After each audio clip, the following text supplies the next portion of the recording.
Hey guys, welcome to this third video in the series of Learn C++. Today we're gonna work on setting up the development environment and writing a very simple Hello World application.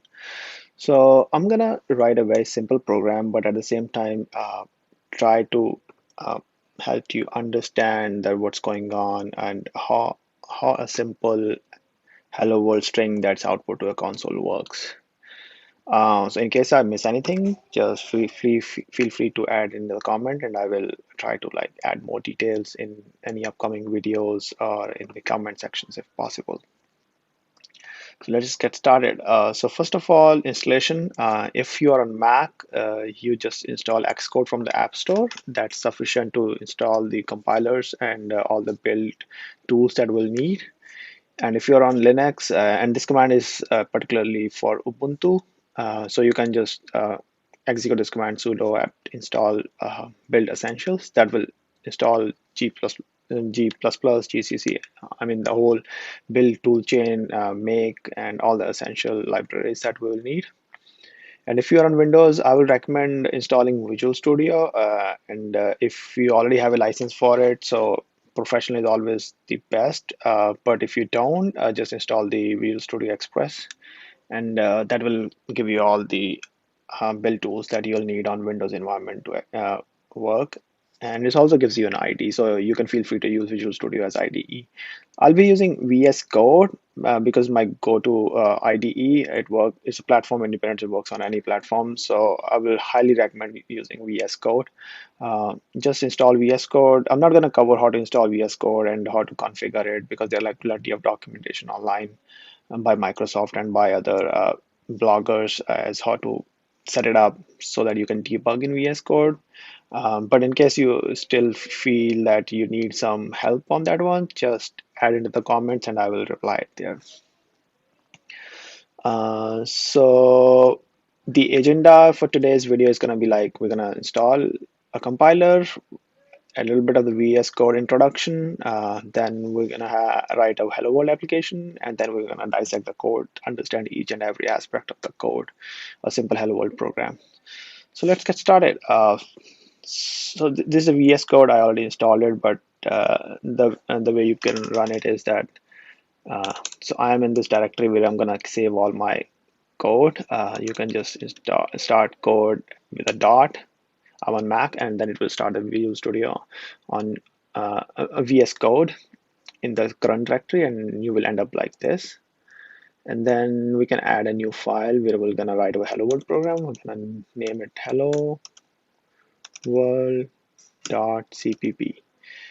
So now there are two school of thought. Some people like to name their C++ files as CC extension and others CPP.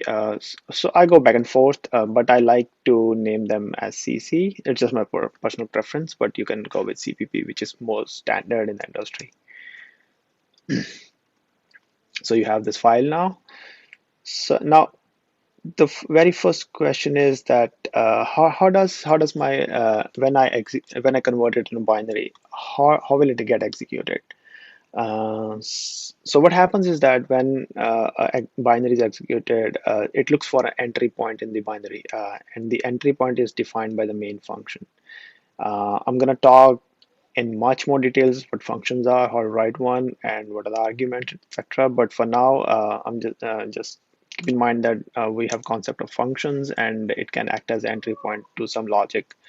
And for a binary, the entry point that uh, CPU is looking for to execute is function with the name main.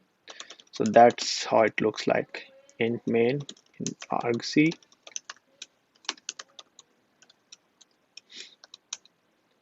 So this is a very simple function. The main is the name of the function. Integer is the return type. So it's saying in plain English, it's saying that there's a function main that's defined. It's going to return integer, which could be any return code, whether it's success or not. Argc is the number of command line arguments, and argv is the list, this list of strings which are like passed in on the command line. We don't have to worry about these ones as of now, but just this is Think of this as a signature for the entry point. You can omit them. Some of the compilers don't complain, but some of them will. So I will recommend just adding them. Now, this is a very simple program. So you can say return C. So return is a keyword in the C++ language or C language where you are returning to the caller the return code, whether it's fail or pass. So 0 as a standard is indicates success, and if there is any like negative value, it will indicate it's failure. So we're gonna return 0. So this is a very simple program. So let's just compile this. I'm gonna use the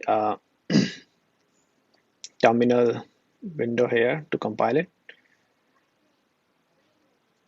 You can choose to open a separate terminal window, but because VS Code gives it, so I'm gonna just use this one.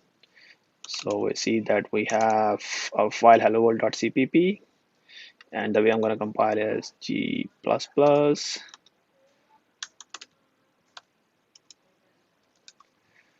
So I'm giving this hyphen standard C++11. So I'm just telling compiler that I'm gonna use some features that are defined in C++11 standard.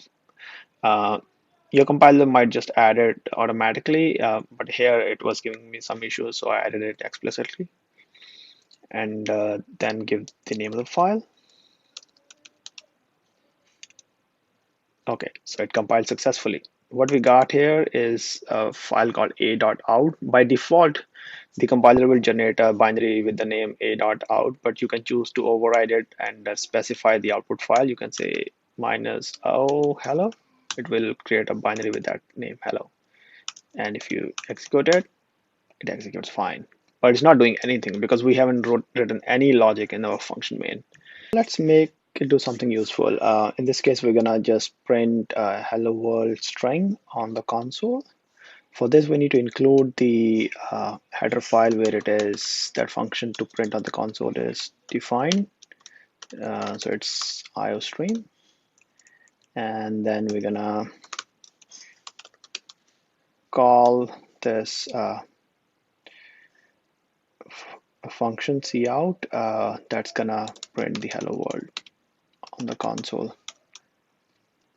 And we're gonna just end it by the end line.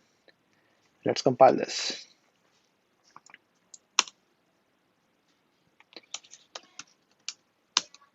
There you go. So we get hello world printed on the console as expected. Before we talk about iostream header, let's talk about declaration definitions. What is a declaration and what is a definition?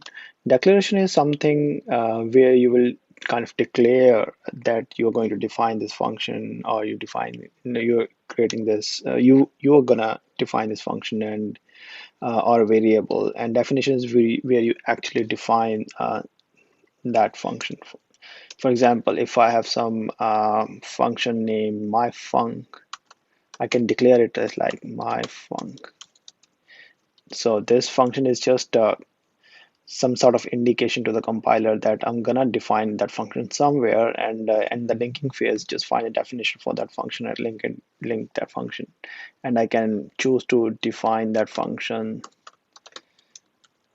somewhere else. In this case, it's going to be the CPP files, and all the declaration goes in the header files with the extension of .h.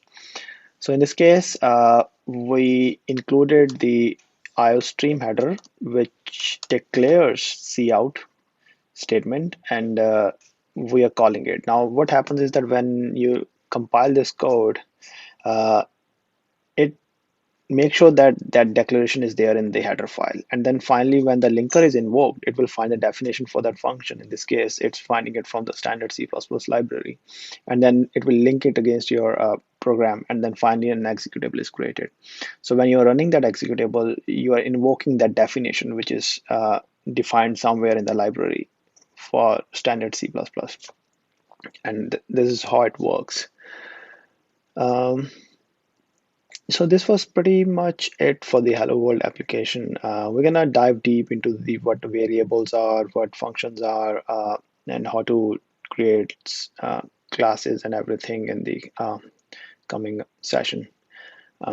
till this point, if you have any questions, just let me know in the comments, and please subscribe to this channel so that you get regular updates of all the videos.